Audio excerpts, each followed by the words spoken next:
뭐 그냥 수업으로 들어가겠습니다. 이것저것보다도 시간을 또 지키라고 말씀을 하셨는데 그 프라우드 사제회에 대해서만 조금 좀 잘 전달이 안 된 것 같아서 교구 사제로서 예수 그리스도에게 보다 더 가까이 가려고 하는데 그 다른 신부들보다 좀 지진아들, 좀 낙제한 사람들이 모여가지고 함께 있으면서 그 그리스도의 제자가 되려고 노력하는 사제들이고, 저희들 교구 사제로서 자기가 속한 교구에서 주교님을 도와서 좀 더 소외된 사람들 가운데서 교구 사제로서 일하려고 하는 그런 부르심을 받은 사제들이고, 그것은 그 1856년 프랑스에서 이제 시작했다는 거 이제 말씀드리고, 한국에는 한 100명의 사제들이 좀 있습니다. 기도도 그냥 제가 볼 때 기도했으면 하는데 잠깐 할까요? 성부와 성자와 성령의 이름으로 아멘. 하느님 아버지, 이 저녁에 여기 제주교구 교우들이 많이 모여서 이 시대에 하느님으로부터 오는 빛을 찾고 있습니다. 성령을 이곳에 가득히 보내주셔서 성령의 빛으로 저희들이 이 가톨릭 교회를 통해서 드러나는 주님의 진리를 깨닫고 진리를 따라 살아갈 수 있도록 축복하여 주소서. 부족한 기도 예수 그리스도를 통하여 비나이다. 성부와 성자와 성령의 이름으로 아멘. 저는 사회교리의 원리들 해가지고 고병수 신부님 옛날부터 알기 때문에 저 신부님 말씀에 제가 아주 부끄러운 사람이기 때문에 그냥 해보겠다고 했는데 나중에 아주 후회를 굉장히 많이 했습니다. 그다음에 최대지교님 또 왔다 가시고 쟁쟁한 분들이 왔다 가시는데, 저는 저 변두리 본당 신부 하는 사람인데 이걸 어떻게 하나 해서 하여튼 고민을 많이 이제 하다가 왔는데, 그래도 하여튼 그냥 함께 나누겠습니다. 우리 그리스도교 신앙, 여기 자료집에 나와 있는 것처럼 우리 그리스도교 신앙의 본질이 뭔가, 여러분 어떻게 생각하십니까? 이 성당에 나오면서 이 천주교의 신앙의 핵심, 본질이 뭐라고 생각하십니까? 핵심 뭐예요? 사랑, 부활. 근데 우리 천주교에서만 사랑 얘기하지 않죠. 부처님 또 사랑에 대해서 많이 얘기하시고, 또 공자님 또 결국은 사랑을 얘기하시는 거고, 또 이슬람교에서 마호메트도 또 사랑을 얘기하고, 무당집에 가면 그 무당집에서도 다 사랑을 얘기하고 실천하죠. 사실은 아주 화끈하게 하죠, 사랑을. 그래서 저는 바로 그 요한복음 1장 14절, 우리가 삼정기도 때 매일 하는 것인데, 말씀이 사람이 되셔서 우리 가운데 계시다. 하느님께서 우리와 똑같은 육을 취하셨다는 사실, 그래서 우리와 함께 계신다. 어제 우리 복음에서도 마르타가 주님께서 여기에 계셨더라면 저희 오빠가 죽지 않았을 것입니다. 그런데 지금은요? 지금 우리 가운데 주님이 계십니까? 안 계십니까? 예수님 계셔요? 그분 바로 하느님이신데 인간이 되신 분, 십자가에서 죽으셨다가 부활하셔서 지금도 우리 가운데 살아계신 분이시다. 하느님께서 우리와 함께 계신다. 인간이란 어떠한 존재인가? 인간이란 어떤 존재예요? 우리 내가 인간이 되어야 되겠다 생각하고 이 세상에 태어나신 분, 이 세상에 태어나서 한참 있다 보니까 내가 인간이라는 것을 알게 된 건데, 인간이 과연 어떤 존재인가 어떻게 알아요? 내가 나도 모르는데 정말로 하느님께서 성경 말씀 통해서 우리에게 알려주셨습니다. 하느님께서 우리 인간을 지어내셨다, 창조하셨다. 그리고 하느님께서 우리 인간을 하느님의 모습대로 만드셨다. 하느님을 담아주셨다, 이 인간 안에. 아니, 인간은 하느님을 찍은 사진과 같다. 그러면서 인간은 원래 하느님과 함께 있었죠. 성서에서 표현하기를 에덴 동산에 있었다고. 거기에 죽음이 있었습니까? 없었습니까? 없었어요. 죄가 있었습니까? 없었습니까? 그러나 인간이 유혹에 빠집니다. 창세기 3장 5절에 너 이 과일을 따먹으면 하느님처럼 되어서 선과 악을 알 줄 알고 하느님이 질투해서 이거 먹지 말라 그런 것이다. 거기에 넘어갔어요. 하느님처럼 돼야 되겠다. 그러니까 하느님처럼 되면 하느님이 필요합니까? 필요 없습니까? 필요 없어요. 하느님처럼 내가 살아보자. 하느님 없이. 그러고 나서 보면은 즉시 탐욕스러운 눈으로 보게 됩니다.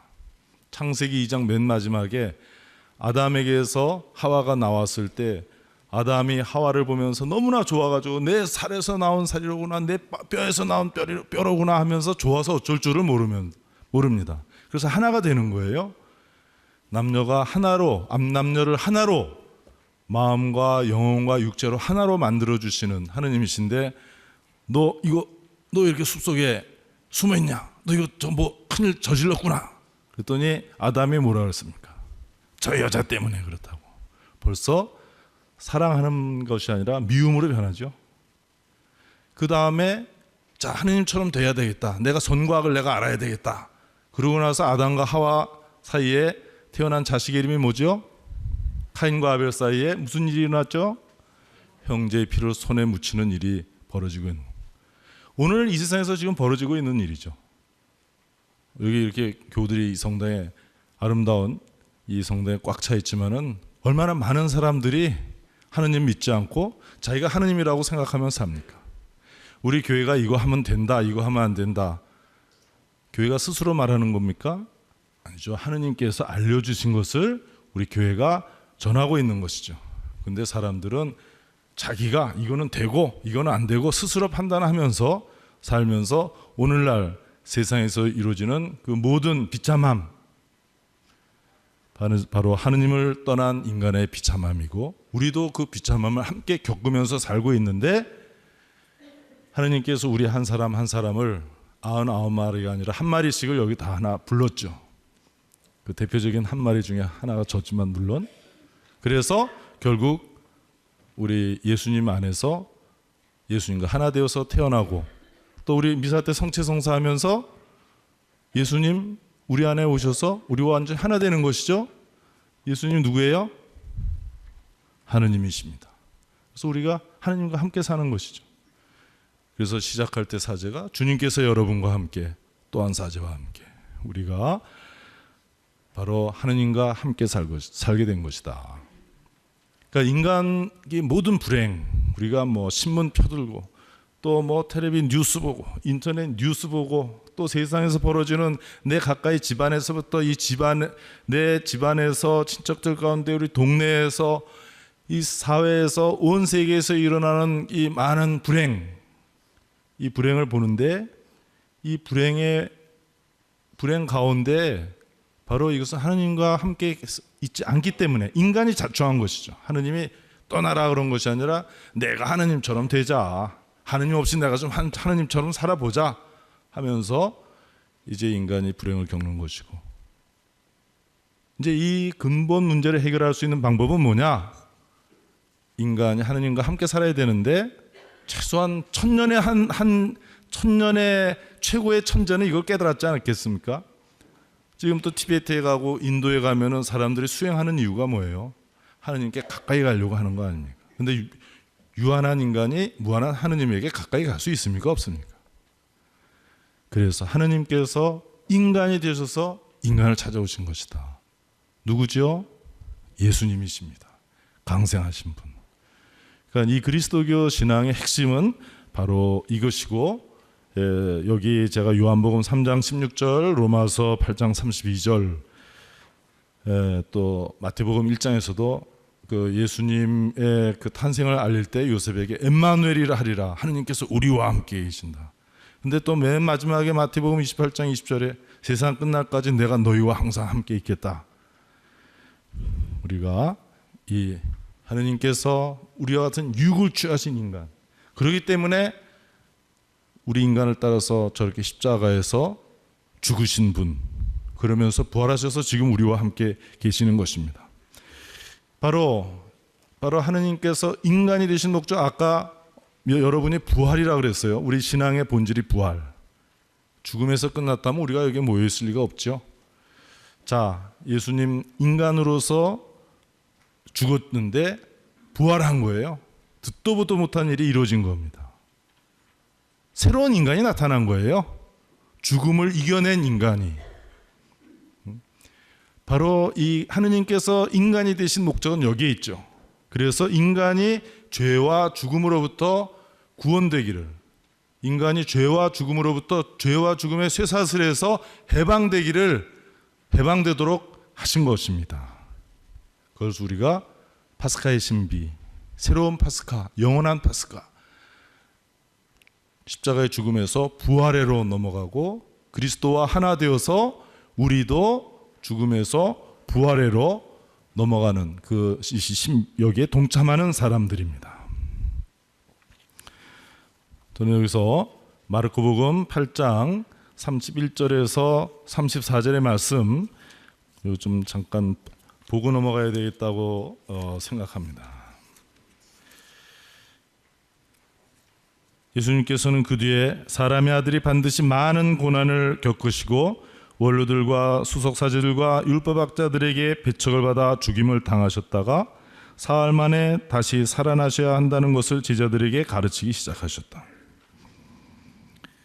그 다음에 예수님께서 제자들과 군중을 가까이 부르시고 그들에게 이르셨다. 누구든지 내 뒤를 따르려면 자기 신을 버리고 제 십자가를 지고 나를 따라야 한다. 그러니까 우리 그리스도 신자들은 이 파스카의 길, 예수 그리스도를 따라서 내 반드시 사람들로부터 버림받고 많은 고난을 겪고 죽는다. 그러나 부활한다. 그러니까 나를 따라라. 이 죽고 그러나 부활하는 길. 그런데 하느님이 인간을 따라오신 거죠. 인간이 죽으니까 하느님이 인간이 되셔서 십자가까지 죽으신 거예요. 그 다음에 그분이 치고 나가신 거죠. 부활로. 그러면서 우리를 이제는 부활에까지 따라오라고. 자기 십자가를 지고. 저는 여기서 이제 우리 신자들이 그 사회 교리를, 여기 사회 교리와 함께 파스카의 길을 가야 하는 것이다라고 생각합니다. 왜 가톨릭 교회는 사회 교리를 강조하는가? 교황님들 보면 매번 사회 교리를 그 시대에 맞춰서 계속 말씀하셔요. 지난번에 최대주 교님께서도 다 말씀하셨고, 그 앞에 어떤 김 교수님도 또 말씀하셨고, 우리 이제 여러분들 잘 알고 계십니다. 왜 가톨릭 교회는 사회 교리를 강조하고 있는가? 여기서 잠시 우리가 요한복음 15장 9절에서 13절까지의 말씀을 좀 들어보면 좋겠습니다. 아버지께서 나를 사랑하신 것처럼 나도 너희를 사랑했다. 너희는 내 사랑 안에 머물러라. 내가 내 아버지의 계명을 지켜 그분의 사랑 안에 머무르는 것처럼 너희도 내 계명을 지키면 내 사랑 안에, 내 영원한 내 사랑, 내 생명 안에 머무를 것이다. 내가 너희에게 이 말을 한 이유는 내 기쁨이 너희 안에 있고 또 너희 기쁨이 충만하게 하려는 것이다. 이것이 나의 계명이다. 내가 너희를 사랑한 것처럼 너희도 서로 사랑하여라.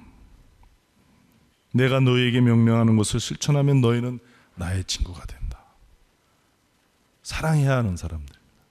천주교 신자들 뭐 하는 사람들이냐? 라고 물으면 우리 사랑하는 사람들이요 라고 말을 해야죠.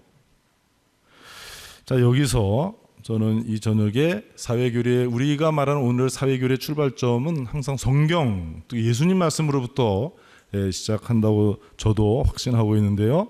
루카복음 10장 29절에서 37절의 말씀입니다. 착한 사마리아 사람의 비유입니다. 읽어드리겠습니다. 그 율법교사는 자기가 정당함을 드러내고 싶어서 예수님께 그러면 누가 저의 이웃입니까? 하고 물었다. 예수님께서 응답하셨다. 어떤 사람이 예루살렘에서 예리고로 내려가다가 강도들을 만났다. 강도들은 그의 옷을 벗기고 그를 때려 초죽음으로 만들어 놓고 가버렸다. 마침 어떤 사제가 그 길로 내려가다가 그를 보고서는 길 반대쪽으로 지나가 버렸다. 레위인도 마찬가지로 그곳에 이르러 그를 보고서는 길 반대쪽으로 지나가 버렸다. 그런데 여행을 하던 어떤 사마리아인은 그가 있는 곳에 이르러 그를 보고서는 가엾은 마음이 들었다. 그래서 그에게 다가가 상처에 기름과 포도주를 붓고 싸맨 다음 자기 노새에 태워 여관으로 데리고 가서 돌보아 주었다. 이튿날 그는 2데나리온을 꺼내 여관 주인에게 주면서 저 사람을 돌보아 주십시오. 비용이 더 들면 제가 돌아올 때 갚아드리겠습니다 하고 말했다. 너는 이 세 사람 가운데에서 누가 강도를 만난 사람에게 이웃이 되어주었다고 생각하느냐? 율법교사가 그에게 자비를 베푼 사람입니다 하고 대답하자 예수님께서 그에게 이르셨다. 가서 너도 그렇게 하여라. 가서 너도 그렇게 하여라. 그 율법학자들뿐만 아니라 오늘 저도 이 말씀을 듣고 있는 것이고 여러분 학자 각자 여러분의 가정이 본당이 우리 교구가 교황님과 함께 온 세계 그리스도 신자들이 이 말씀을 듣고 있는 겁니다. 참 우리 정당 다니기 힘들어요. 그냥 뭐 이게 다른 종교들에 가면 이렇게까지 뭐 이거 해라 말아라 뭐 이거 공부해라 말라. 그런데 여기는 뭐 하느님에 대해서도 많이 공부도 해야 되고 기도도 해야 되는데 이제 사회 교리까지 이제 뭐 안 하면 안 되도록 되어 있는 게 좀 우리 천주교회입니다. 뭐 어떻게 하겠어요? 천주교에 들어왔으니까 계속 사회 교리도 공부해야죠. 그래서 저는 이걸 준비하면서 오늘날 도대체 세계의 문제가 오늘날 우리가 살고 있는 이 시대의 문제가 뭐냐? 저도 제가 나름대로 이야기해야 되겠는데 저보다도 지금 교황님 베네딕토 16세께서는 세계 최고의 석학이라고 뭐 말해도 되겠습니다. 그분이 내놓으신 사회 회칙 바로 진리 안의 사랑 아주 우리말로도 번역이 잘 돼서 이미 나와 있습니다. 그래서 제가 이 강의를 준비하면서 이 교황님께서 염려하시는 현대의 세계의 문제들 크게 8가지로 나눠볼 수 있겠습니다. 이제 이분은 계속해서 여기에 세계화가 이 시대의 특징이고 세계화와 함께 많은 문제들이 나오고 있다 하는 것을 지적하고 계시는데 첫 번째는 불평등입니다. 잘 알고 여러분 우리 잘 알고 있다시피 요즘에 뭐 신문이고 방송이고 부익부 빈익빈 얘기하고 있는데 이미 교황님들이 오래전부터 20세기 들어와서부터 계속해서 사회 회칙 통해서 걱정하고 염려하시던 것이고 지금 또 그 일들이 이루어지고 가속화가 되고 있고 이게 이제 지금 브레이크를 잡지 못하는 그런 그 열차처럼 이렇게 지금 또 달려가고 있습니다. 우리도 지금 5년, 10년 사이에 딱 보고 있지 않습니까? 우리들의 현실입니다. 교황님께서는 잘 사는 나라 사람들, 그 부자 나라에서 또 새로운 사회 계층이 빈곤의 나락으로 빠지고 있다. 새로운 형태로 가난한 사람들이 나타나고 있다. 또 빈곤 지역에 사는 사람들은 그 가운데 어떤 사람들은 비인간적인 박탈 현상 속에 참을 수 없을 정도로 아주 비참한 생활을 하는데 반해서 아주 낭비적이고 소비 중심적인 또 초발전을 이루고 있고 그러니까 우리가 20세기 들어서면서 21세기 들어서면서 야 이제 뭐 세계화와 함께 우리가 더 다 잘 살 수 있지 않느냐 했는데 사회 과학 기술이 분명히 발전하면서 우리 손에 놓인 결과는 부자는 훨씬 더 부자가 되고 가난한 사람은 훨씬 더 가난하게 되고 지금 이 정부와 함께 다 숫자가 발표되지 않았습니까? 여러 가지로 우리 앞에 그냥 상식적으로 나오고 있죠. 그러니까 이거는 우리나라만의 문제도 아니고 이 지금 세계적으로 일어나는 문제이겠습니다. 자, 이제 이렇게 부당하고 원망스러운 불균형이 지속되고 있습니다. 교황님께서 이렇게 표현하고 있습니다. 그리고 부패와 불법은 가난한 나라에서나 또 기존 부유한 나라에서나 또 신흥 우리나라 같은 나라에서나 경제인들, 정치인들에서 그 부패와 불법이 나타나고 있다. 노동자의 인권을 존중하지 않는 사람들은 그 지역, 그러니까 그 나라의 기업인들뿐만 아니라 거대한 다국적 기업들에서도 자주 흔하게 나타나고 있다 하는 것이 교황님께서 이 불평등 가운데서 이제 보시는 겁니다. 국제 원조 문제도 이렇게 보고, 그다음에 여기서 교황님께서 이제 지적하시는 것이 잘 사는 나라들은 특히 의료 분야에 관한 지적 재산권을 지나치게 주장해서 지식을 과도하게 보호하려고 하면서 결국은 아주 가난한 나라 사람들이 그 좀 쉽게 약을 좀 먹으면은 병도 고치고 죽음도 면하는데, 그 잘 사는 나라 사람들이 그 돈 벌려고 하다 보니까 다른 사람들이 그 약을 만들 수도 없고 복사할 수도 없고, 그 다음에 많은 사람이 죽어가지 않느냐. 이러한 그 의료 혜택의 불평등, 우리나라는 뭐 세계적으로 의료 혜택을 아주 많이 잘 받기도 한다 이렇게 평가되는 나라이기도 한데, 이게 세계적으로도 이제 교황님 보시는 거고, 그러면 교황님은 이제 불평등을 이런 식으로 보고 있는데, 우리는 그러면 제주교회는 제주교구에서 또 한국교회에서는 우리들의 현실을 어떻게 봐야 될 것인가? 제가 알기로 이제 다음에 이 제주교구 사회교리 이 학교에서 작업을 하실 것으로 기대합니다. 그렇게 또 해야 될 것이고, 하여튼 이러한 그 불평등의 현상은 이제 교황님 얘기라고 안 해도 우리가 이미 몸소 겪고 있기도 하는 것이고, 우리가 신문이나 방송을 통해서 잘 접하고 있는 문제입니다. 두 번째는 세계화된 시장입니다. 그러니까 이제 우리도 그러잖아요. 우리나라에서만 물건 만들어서 뭐 4천만, 5천만 상대로 파는 게 아니라 이제 물건 팔아서 인터넷 되겠다. 뭐 택배 저 배달 잘 되니까 뭐 남아프리카 공항에서라도 우리 물건이 싸고 좋으면은 사람들이 주문하는 거고, 그 물건을 뭐 비행기로 보내면 시간만 맞으면 24시간이면 가는데요. 그러니까 무한 경쟁 속에 우리가 이제 살아가고 있습니다. 어떻게 보면 참 좋은 점들이 많이 있죠. 그러니까 상품 가격을 낮추고 구매력, 그러니까 물건을 좀 더 좀 쉽게 살 수 있는 능력을 좀 많이 만들고, 뭐 상품이 낮춰지니까 저 싼 물건을 좀 어디서 갖고 와가지고 팔면 되지 않느냐. 그래서 이제 그 시장이 잘 돌아가게 하고, 그래서 우리 경제 성장하지 않겠느냐. 하지만은 결국은 싼 물건을 만들어서 팔아야 되니까, 그러니까 생산 하청을 줄 수 있는 나라가 뭐냐. 그러니까 우리나라도 그렇지 않습니까? 옛날에 지금 뭐 섬유 산업이 우리나라 완전히 이제 무너지는 것으로 알고 있어요. 그러니까 중국에서 이제 중국도 이제 임금이 비싸지니까 뭐 동남아시아로 이렇게 이제 자꾸 가고 있는 것이죠. 그래서 이제 우리나라에서는 그런 사람도 찾기 힘들고, 그런 일을 하고 싶은 사람도 이제 할 수도 없고, 결과는 뭐냐? 이제 세계화된 시장은 외국 기업들의 유리한 세금 제도, 조세 제도나 또 노동 시장 규제 완화가 이루어지지 않느냐. 그러니까 우리 한국도 마찬가지죠. 우리가 노동자들을 보호하던 그러한 수단들이 많이 없어졌죠.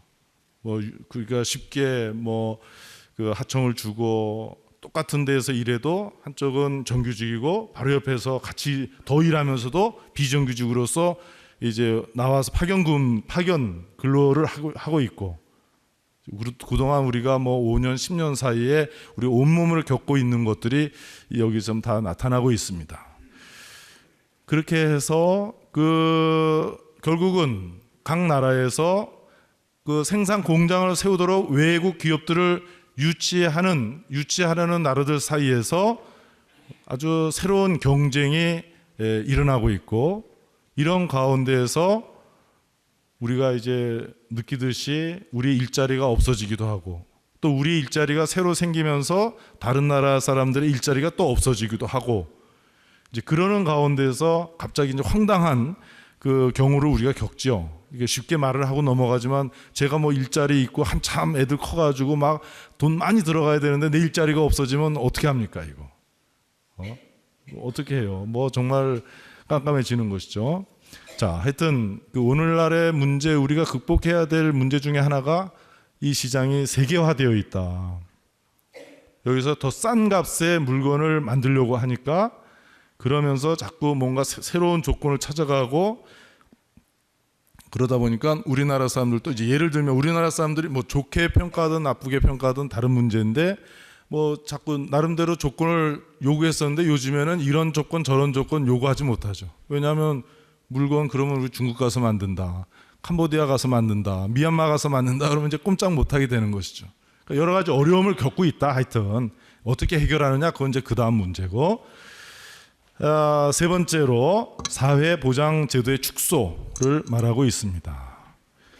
그러니까 세계화된 시대, 지금 우리 현대 세계의 특징이 지금 세계화다. 교황께서는 이렇게 좀 보고 계시는 것이고 결국은 경쟁력이 더 강해지는 무한 경쟁 시대 아닙니까 이제.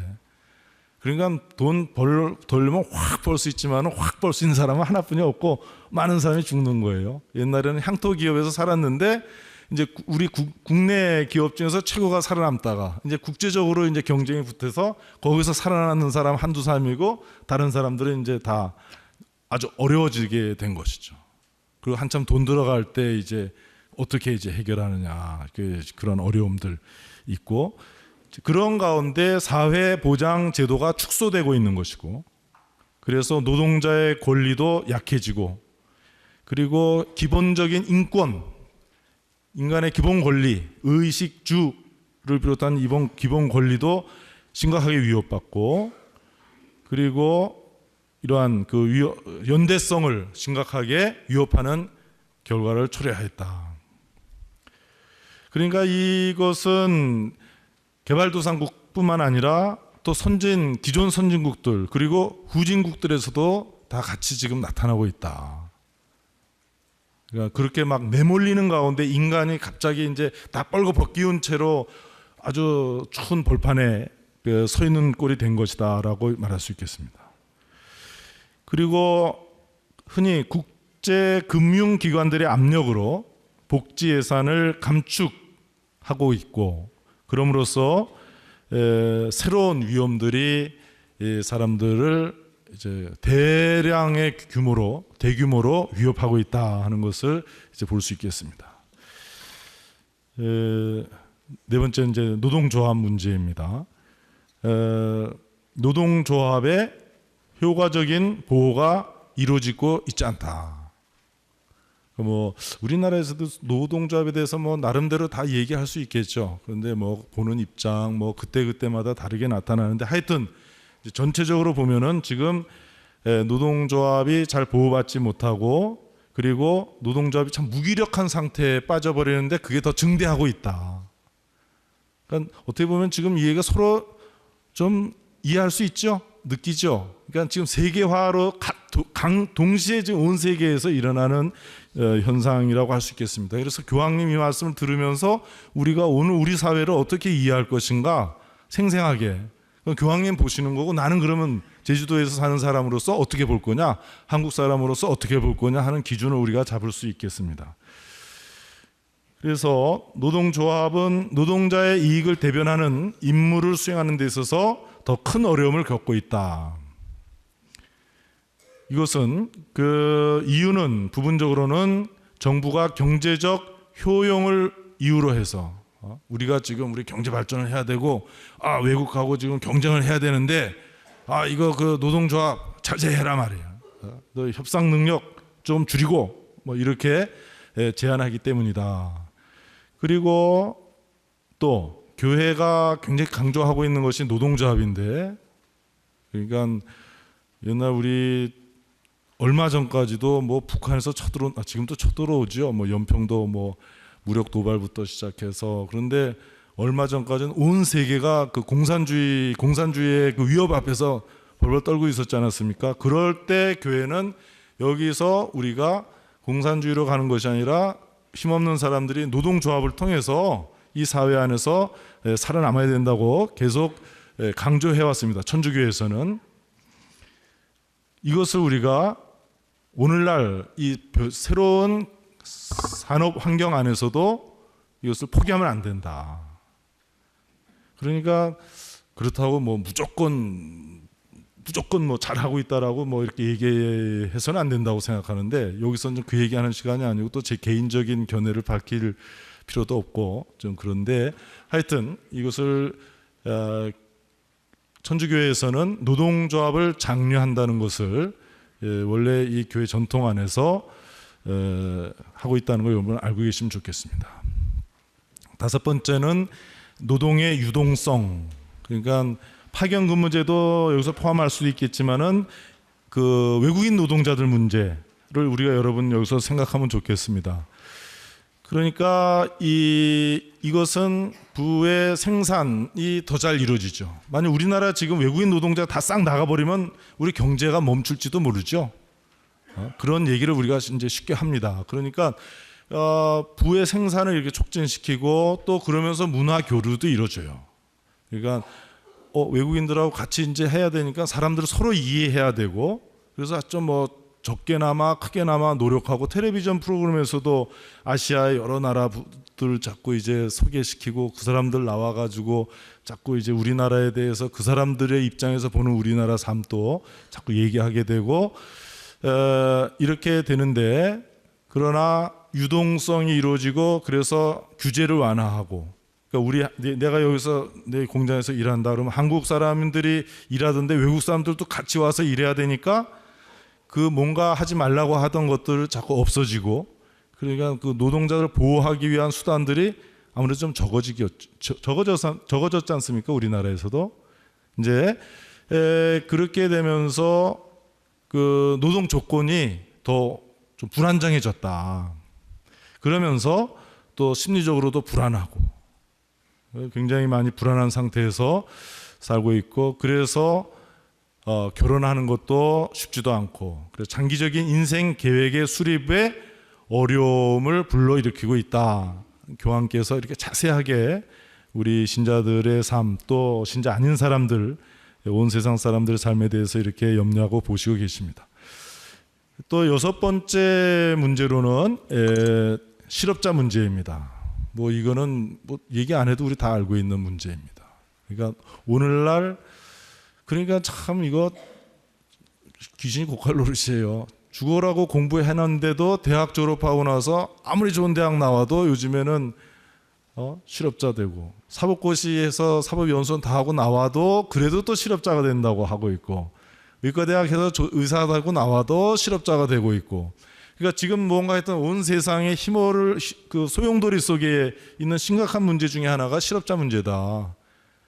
그러니까 청년들이, 그러니까 저희 때 제가 50대 중반에서 후반으로 막 넘어가는데 대학교 3학년 2학기 때부터 이미 뭐 직장에 회사에 학교 학생이면서도 뭐 회사에 다니고 뭐 사람이 없어가지고 절절매던 그런 시대에 살던 사람들이었는데, 이제 자식들은 아무리 좋은 대학 나와도 직장이 없고, 뭐 외국까지 갔다 와도 또 직장 찾기도 힘들고, 그러니까 희망이 없어지는 상태죠. 그렇게까지 부모네들은 자식들 공부시키느라고 정말 죽도록 억지로 살아남을 정도로 벌어가지고 일해서 벌어서 공부시켰는데, 그 내 자식 하나가 잘못된 게 아니라 온 세상이 좀 그러고 있는 거예요.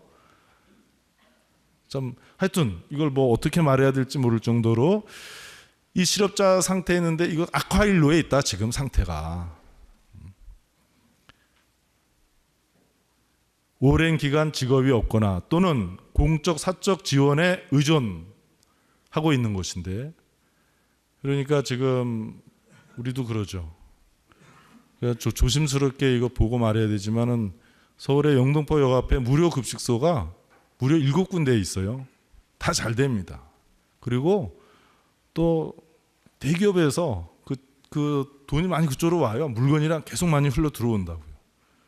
그러니까 이 안에 문제가 있어요. 그래서 저는 우스갯소리 나 이제 뭐 여차하면 그냥 영등포역 앞에 가서 줄 서서 밥 먹으면 한 끼 매일 뭐 좀 먹을 수 있겠다.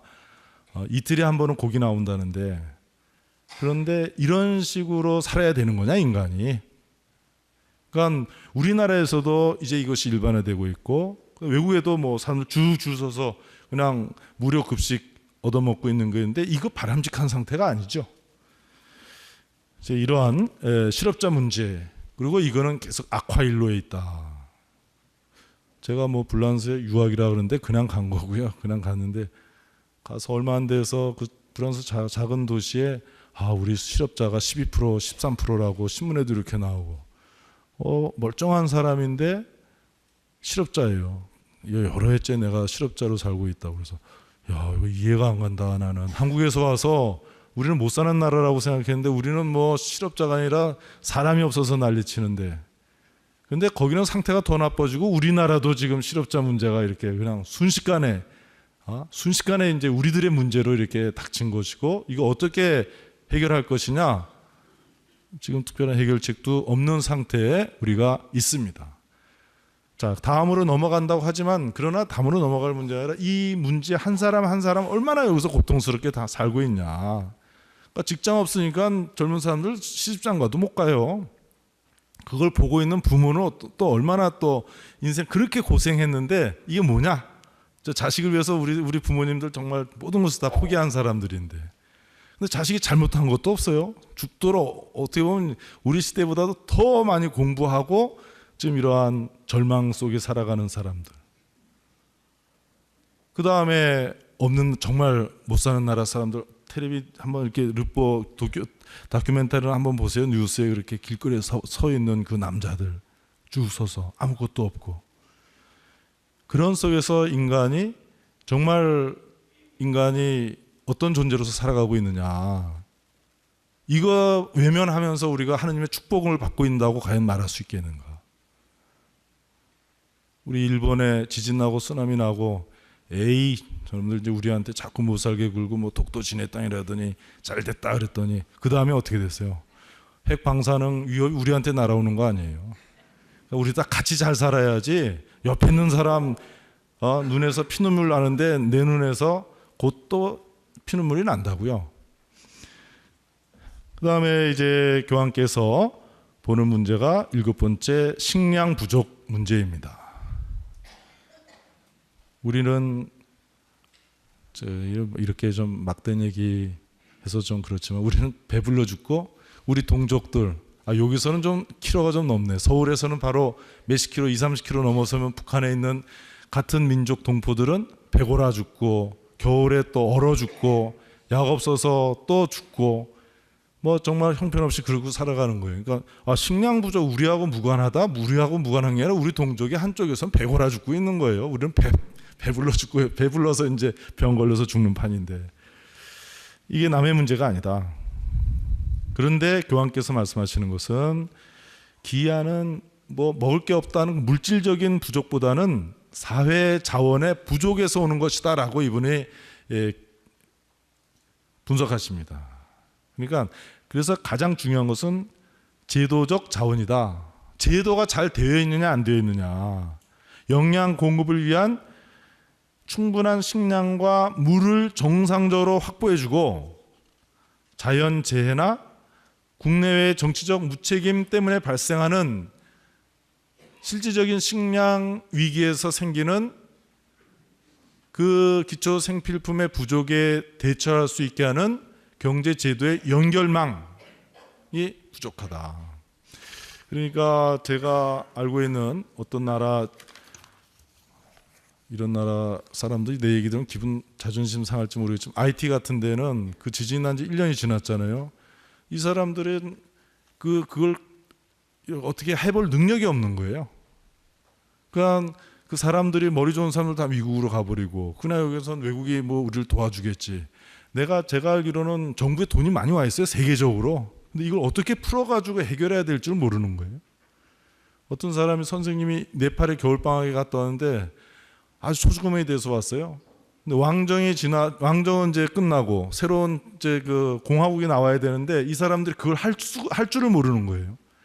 그냥 거기도 세계에서 지원이 오는데 그것을 이 정치, 경제, 사회, 문화적인 국가 틀을 잡아서 국민들이 이렇게 세워야 되는데 그걸 하질 못한다는 거예요.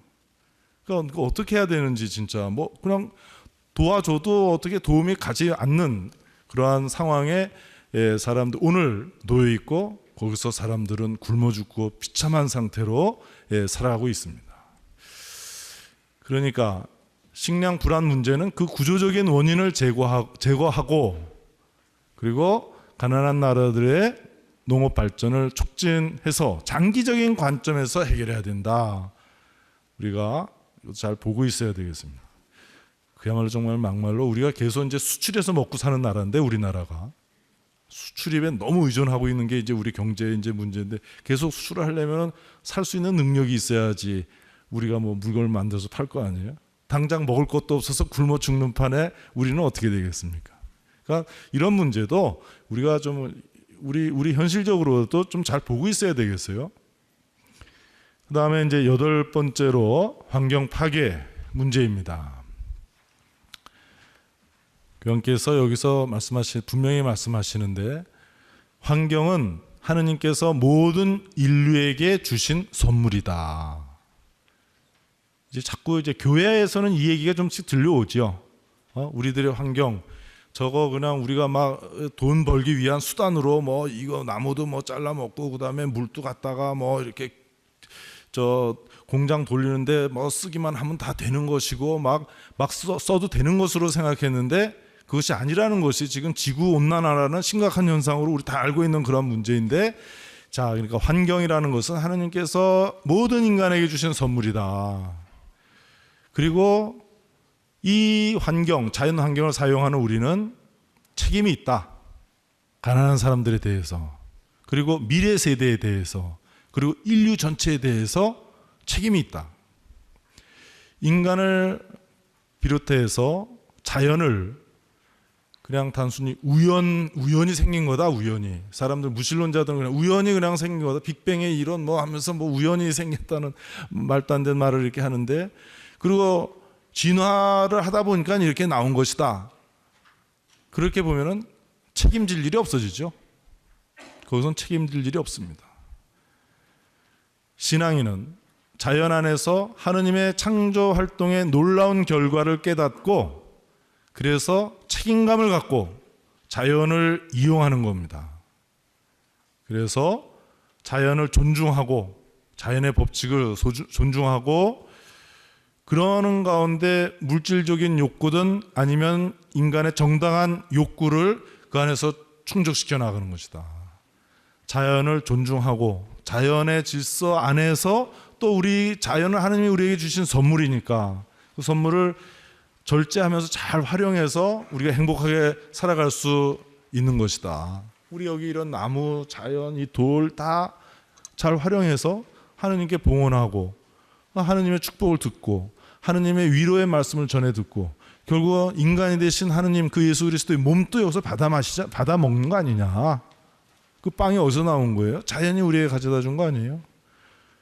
그 포도주, 성혈로 바뀌는 그 포도주 다 자연의 선물인데 그래서 잘 사용해야지 마구잡이로 그냥 무책임하게 그냥 써버리면은 결국 인간이 몰살 당하지 않냐.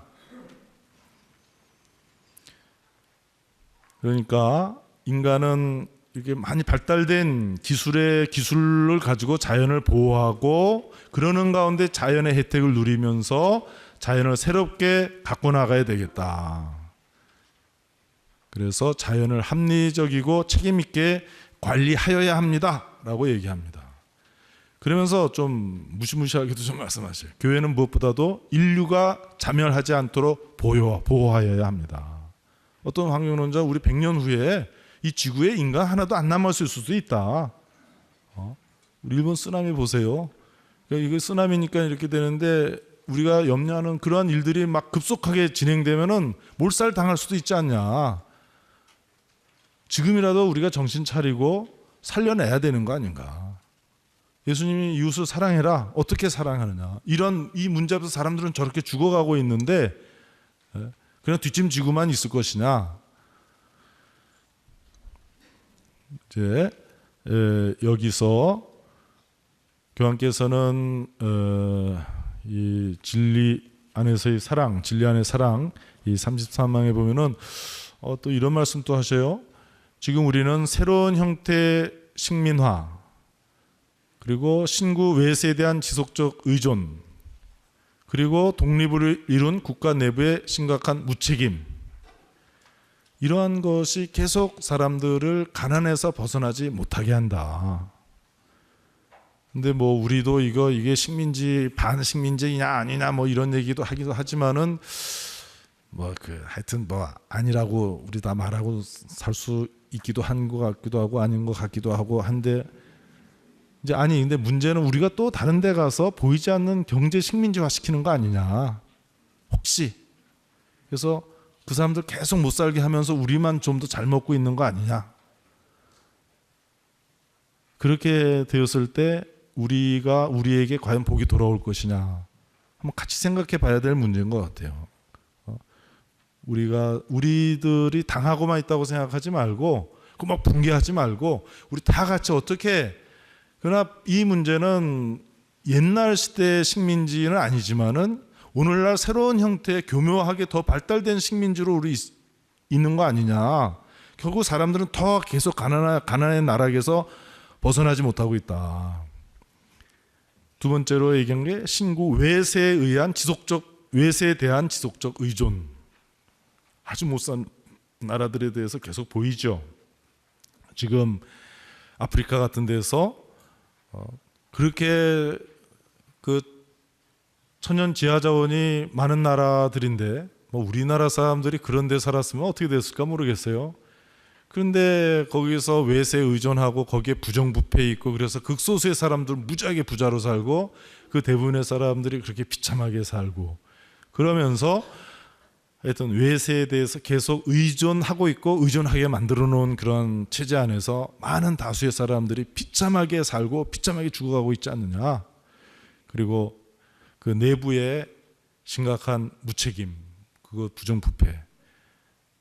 그래서 우리가 1950년대, 60년대 이렇게 다 독립했다고 그러지만은 좀 참다운 독립은 멀지 않았냐.